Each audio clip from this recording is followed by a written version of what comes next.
Please subscribe to Face TV Africa and turn the notification on. Face TV Africa, ẹ jọ̀ọ́ ẹ subscribe hẹ́tẹ̀. Face TV Muswobi. Wọ́n lẹ́tọ̀ bàbá wa láàfin ìlàsẹ̀ mọ̀ yìí. Ọba tí wọ́n bí ní Mùsùlùmí. Ó sì sáyé rẹ̀ nípò Mùsùlùmí. Ó sọ̀rọ̀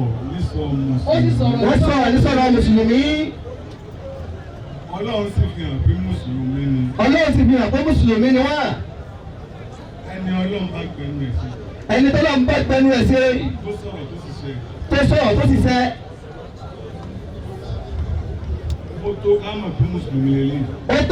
pé Mùsùlùmí lélẹ́yìí. Bàbá yìí ó ń sọ fẹ́mi àtẹ̀yìn níjọ́ kan pé ìmáàmù tó ń wọ́n jẹ gbẹ̀yìn rèé.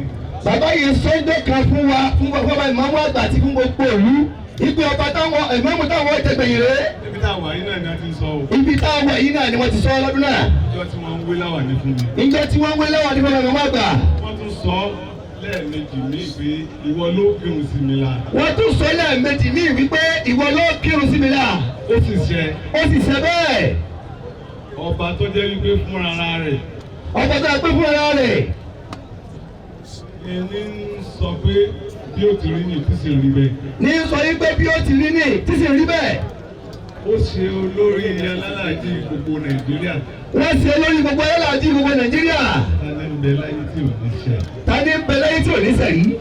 Ó tún bá wọn fọ Kàábà lẹ́ẹ̀mejì. Wọ́n tún jọ fọ Kàábà lẹ́ẹ̀mejì. 1975 wọn àti Murtala Muhammed.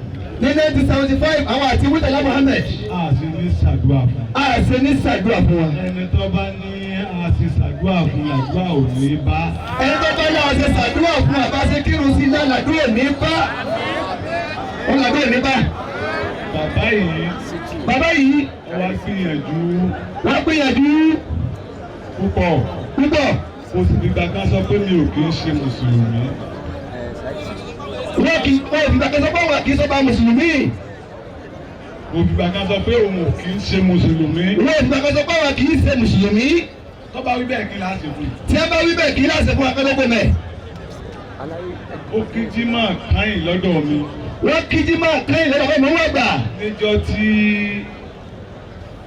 ọba Àdóbàìró tó wá kí wọn nílẹ̀ yìí. Níjọ́ tí ọba Àdóbàìró wá kí wọn nílẹ̀ yìí. Wọ́n jọ wá kírun ni. Wọ́n jọ wá kí jímọ̀ ni. Nítòsí ń bí yìí. Ọba Ọ̀fà. Wọ́n jọ wá kí jímọ̀ ni.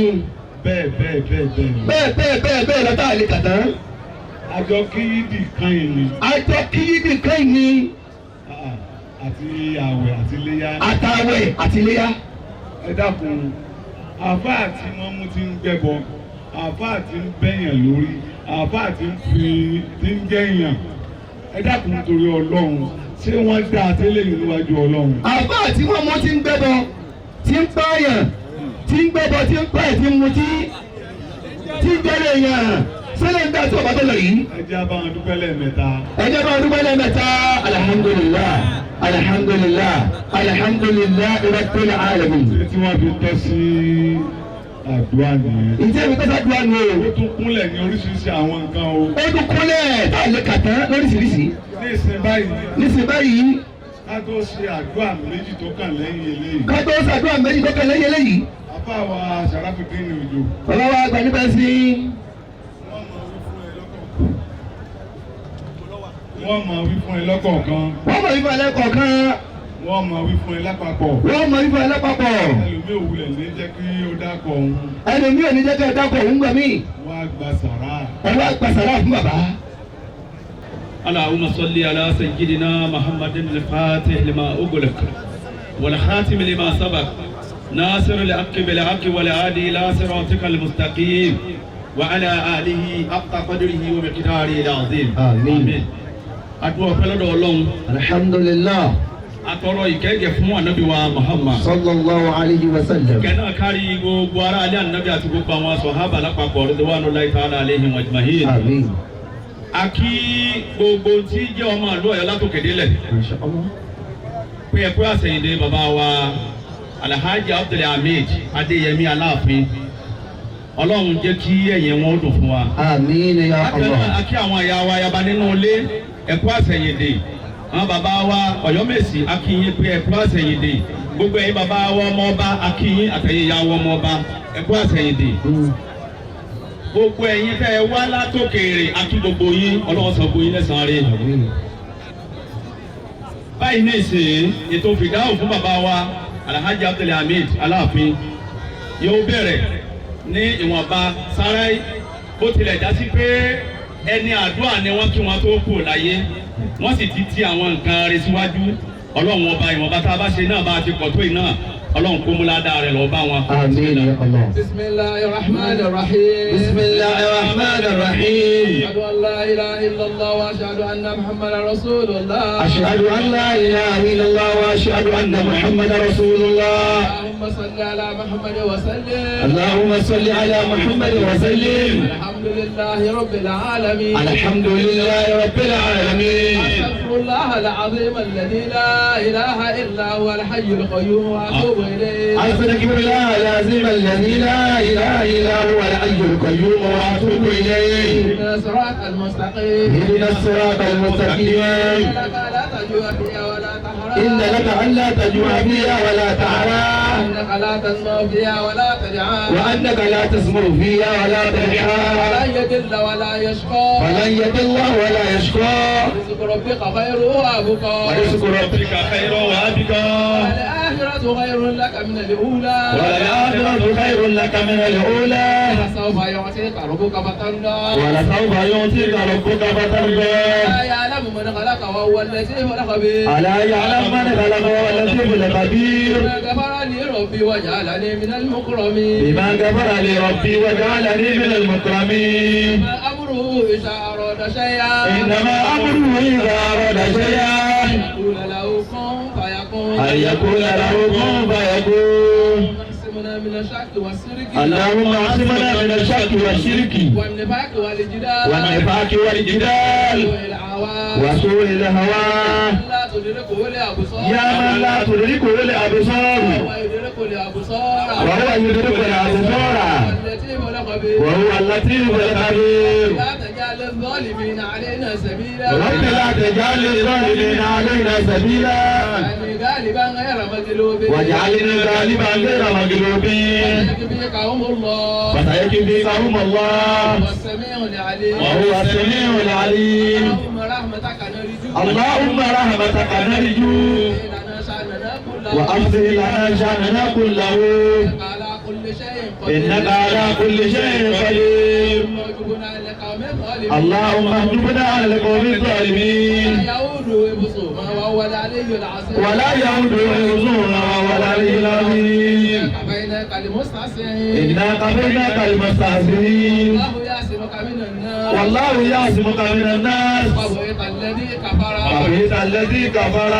اللهم من أرادنا بضر. اللهم من أرادنا بضر واجعل في قلبه شغلا سديدا. فاجعل في قلبه شغلا شديدا لا ينسانا. حتى ينسانا. يجعل الله بعد عسر يسرا. فيجعل الله بعد عسر يسرا. وأفوض أمري إلى الله. وأفوض أمري إلى الله. والله أعلم بأعدائكم. والله أعلم بأعدائكم. وكفى بالله وليا. وكفى بالله وليا. وكفى بالله نصيرا. وكفى بالله نصيرا. إني مغلوب فانتصر إني مغلوب فانتصر إني مغلوب فانتصر إني مغلوب. بسم الله الرحمن الرحيم. أيا ولا تداها ربي رضا يا ولا تداها ربي رضا يا ولا تداها ربي رضا يا ولا تداها دا كل قربة ومجيب دا كل دعوة ومعاذ دا كل شدة ورجاء بسم الله الرحمن الرحيم. تبارك الذي بيده الملك وهو على كل شيء قدير. الذي خلق الموت والحياة ليبلوكم أيكم أحسن عملا وهو العزيز الغفور الذي خلق سبع سماوات طباقا ما ترى في خلق الرحمن من تفاوت فارجع البصر ترى من فجور ثم ارجع البصر كرتين ينقلب اليك البصر خاسئا وهو حسير ولقد زينا السماء الدنيا بمصابيح وجعلنا رجوما للشياطين واعتدنا لهم عذاب السعير وللذين كفروا بربهم عذاب جهنم وبئس المصير جزاء الوقوف فيها سمعوا لها شريكا وهي تقول كذلك ميز من الكيس كلما ألقي فيها فوج سأله خزنتها ألم يأتكم نذير قالوا بلى قد جاءنا نذير وكذبنا وقلنا من نزل الله من شيء إن يكن لضلال كبير وقالوا لو كنا نسمع أو ناكل ما كنا في أصحاب السعير فاعترفوا بذنبه فسوقا لأصحاب السعير إن الذين يخشون ربهم بالغيب لهم مغفرة وأجر كبير وأسروا قولكم أو اجهروا به إنه عليم بذات الصدور ألا يعلم من خلق وهو اللطيف الخبير. Please subscribe to Face TV Africa and turn the notification on. Face TV Africa, ẹ jọ̀ọ́ ẹ subscribe ẹ hẹ́tẹ̀. Face TV was Swoby.